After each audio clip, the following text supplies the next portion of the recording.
Hey everyone, Sam here from Sugar Spun Run, and today I'll be showing you how to make peanut brittle. This peanut brittle recipe is my favorite, and today I'm going to be walking through all of the steps and all of the tricks to making your own perfect peanut brittle at home. The most important thing to remember when making peanut brittle is that you need to prepare before you begin. In this instance, it means getting all of our tools and all of our ingredients ready before we start cooking anything. The first thing you want to do is grease a jelly roll pan with butter. You want to have this ready and setting aside. The other tools that you'll need include a wooden spoon. You want this because it's not going to conduct heat like a metal spoon would, and if you used a metal spoon, you would probably end up burning your hands. You'll also need a candy thermometer. I like to use a digital candy thermometer. This one's my favorite. It's pretty inexpensive, and I will put a link in the description in case you want to buy your own. And a pastry brush. You're going to need this to wipe down the sides of the pot while everything is cooking, so have one of these nearby. Now you need to measure out all of your ingredients. The first ingredient you'll need is 1 cup of granulated sugar. This is going to go into a medium-sized saucepan, along with a 1/2 cup of light corn syrup, a 1/4 cup of water, and a 1/4 teaspoon of salt. Now don't start cooking those together just yet. The rest of the ingredients that you'll need to have ready includes 1 cup of dry roasted, lightly salted peanuts, 2 tablespoons of unsalted butter, and I like mine to be softened, and as you might be able to see here, I've cut this into several pieces. It's just going to make everything combine easier once our candy is ready. You'll also need 1½ teaspoons of vanilla extract and 1/2 teaspoon of baking soda. Now that we have everything prepped and measured out, let's head back to our saucepan on the stovetop. Now we have our sugar, our corn syrup, our water, and our salt in this pot. I'm just going to stir everything together with my spoon.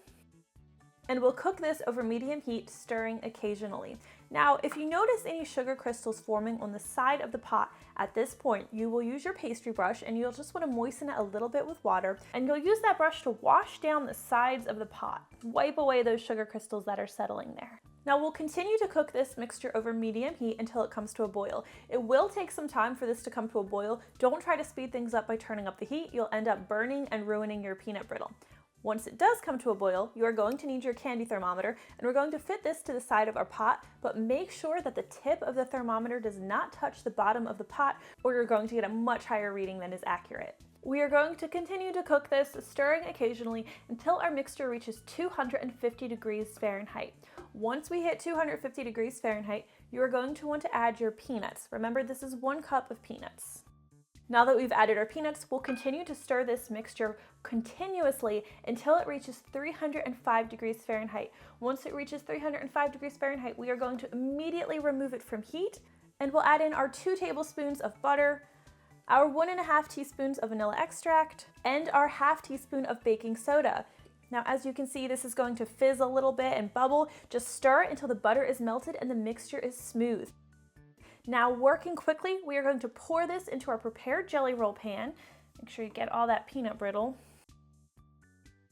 And you can use your spoon or a spatula to help spread the brittle a little bit while it's still warm. I like to take 2 forks and then kind of just pull the mixture just to get it thin and spread out nicely. Now be careful about touching the pan that your peanut brittle is on, because that gets hot really quickly. All right, at this point, all you have to do now is let your peanut brittle cool. It's going to take about an hour for the brittle to cool completely. Once it's cooled, you can use your hands to just break it off into pieces. Some people prefer to use a mallet. I find that using my hands works just as well. It's very easy to do. And that is how you make sweet, snappy, perfect peanut brittle. I hope you guys enjoyed this recipe, and if you try it out, please leave me a comment and let me know what you think. Thank you so much for watching, and I'll see you next time. Hey, I hope you guys enjoyed today's peanut brittle recipe. If you did, I hope you'll give it a big thumbs up, and please subscribe. I always appreciate that. If you enjoyed today's recipe, here are a few other candy recipes you might like as well.